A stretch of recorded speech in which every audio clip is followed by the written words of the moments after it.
Yari umugore w'umusingakazi w'igishegabo wari utuye ku rugarika rwa Kigese na Mbirizi muri Rukoma, aho hahoze hitwa Gitarama mu majyepfo, ubu ni mu karere ka Kamonyi, nko mu byo ku ngoma ya Gahindiro ahasaga mu mwaka w'igihumbi 700.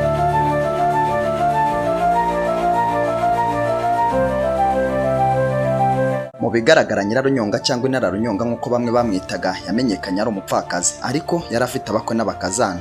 Ikindi uyu mugore mu mateka ye ntago yigeraga buri igisubizo ku kibazo cyose yabazwaga. Nyirarunyonga bigaragara ko yarasobanutse kurusha abandi bagore bo muri icyo gihe. Urugero, ubwo abayigi bari babyukije imboga Ikigese mu nkuka ya Nyabarongo igeze ku kadasa ka Ngoma, abagore baraje kuyireba babona ko ari inyamaswa nini cyane, abandi batangira kugirira impungenge abagabo babo bari bayikurikiye.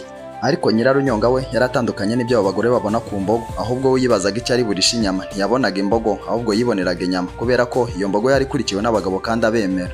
Niko kubwira abo bagore ati nimugende mwanika amasaka musye mubone icyo murisha inyama. Arongera ati burya mubana n'abagabo mutabazi, agakurikiwe n'abagabo nikabasiga. Aho niho wa mugani waturutse ngo agakurikiwe n'abagabo. Nyuma y'igihe gito ihembe ryaravuze ryo kubikira ishyamba, bisobanura ko ya mbogo bari bamaze kuyica. Noneho mu kanya gatoya reka nze turebera hamwe tumwe mu dutendo twaranze Nyirarunyonga kugira ngo yitwe Shugamami.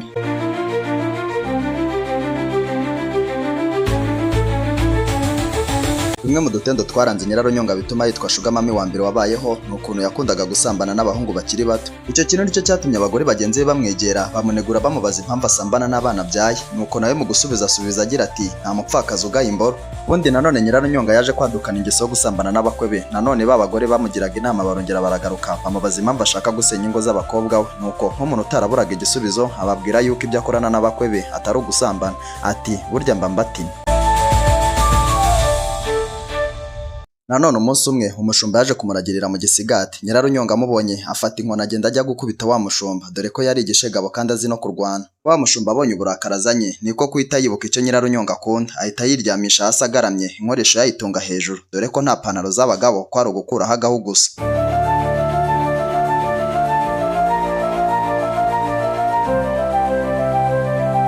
Nuko Nyirarunyonga abonye yankoresha ukuntu ishinze ireba hejuru, uburakari bwahise bushira, hanyuma aracururuka arivugisha ati ese bamwe bansakuriza niyi nayo nitoraguriye hari urubanza rwayo. Nuko yarajyabe yuri muzu yarayerose aryama hejuru yankoresha yitoraguriye, uburakari bwe bushiriraho.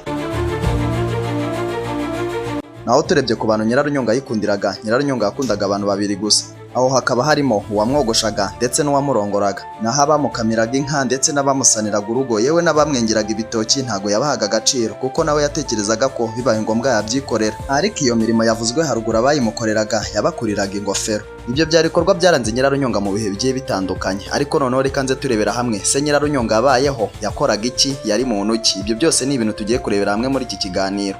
Ikiganiro cyacu ukaba wakigiramo uruhare twandikira muri comment, gukanda like wagikunze ni ingenzi. Ikindi kandi ntiwibagirwe gukanda subscribe kuko nabyo biradufasha. Ikiganiro cyacu nimenya nibi yamugiye kubana nitwa Rangwa Sylvain, ngo wahe ikaze. Ubundi Nyirarunyonga ni izina rikunzwe kuvugwa mu migenzo n'imyemerere ya Kinyarwanda, cyane cyane bijyanye n'ubupfumu, imyuka mibi cyangwa n'ibindi bintu byitirirwa ubwira kabiri n'amayobera. Nyirarunyonga si umuntu wabayeho mu mateka ashingiye ku bimenyetso bifatika, ahubwo ni ikimenyetso cy'imbaraga z'umwijima, imyuka mibi cyangwa amarozi. Ngaho nyemerera turebera hamwe amateka n'inkomoko ye byagiye bivugwa mu bushakashatsi bugiye butandukanye. Icya mbere reka tubanze turebere hamwe inkomoko y'izina Nyirarunyonga. Izina Nyirarunyonga rivuga umugore w'umunyonga cyangwa umugore w'umuyonga cyangwa se umugore w'umuyoka. Aho niho usanga bamwe basobanura izina rye mu buryo bugiye butandukanye muri ubu buryo twasobanuyemo bishingiye ku rurimi bavuga. Naho turebye ku ijambo runyonga rikomoka ku ishinga kunyonga. Iri zina rikaba risobanura kwica gahoro gahoro cyangwa guhorahoza ubuzima.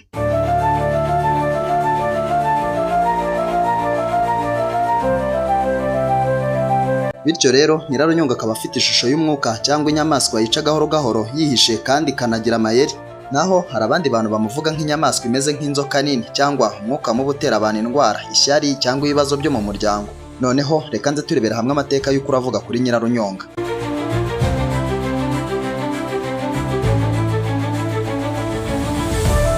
Mu mateka ya gakondo Nyirarunyonga avuga cyane mu bice by'ishyamba n'ahantu hahebuje, aho abantu bagiriraga ubwoba bwo kuhagera.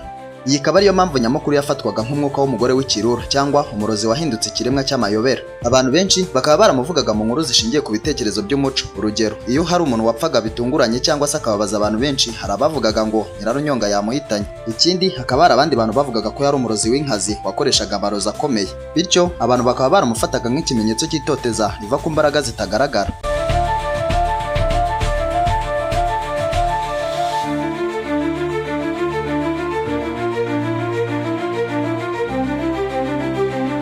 Naho turebye ku mico n'imyumvire ya rubanda, Nyirarunyonga yagiye ahinduka ikimenyetso rusange cy'ububi. Twakwirebera nko ku burozi, ubusambanyi bw'amarenga cyangwa imitego y'abagore bafite amayeri mabi. Naho twirebeye mu buryo bw'imibyinire, imivugo ndetse n'indirimbo za kera zashingirwaga mu buryo bwo gutera abantu ubwoba cyangwa se kwigisha abantu kwirinda ibintu bibi. Urwo rukaba rwa rugendo rw'uko abanyarwanda ba kera bageragezaga gusobanura ibintu bitagira ubusobanuro bworoshye, harimo nk'indwara zidasanzwe, impanuka cyangwa ibibazo byo mu muryango.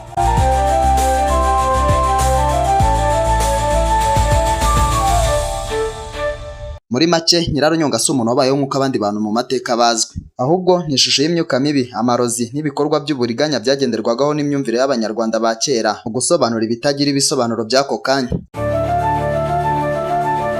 Ngaho nyemerera ikiganiro cyacu tugisubikire hano. Ikiganiro Menya Nibi ni akagaruka. Jye mwari kumwe, nitwa Rangwa Sylvie. Ndagushimiye.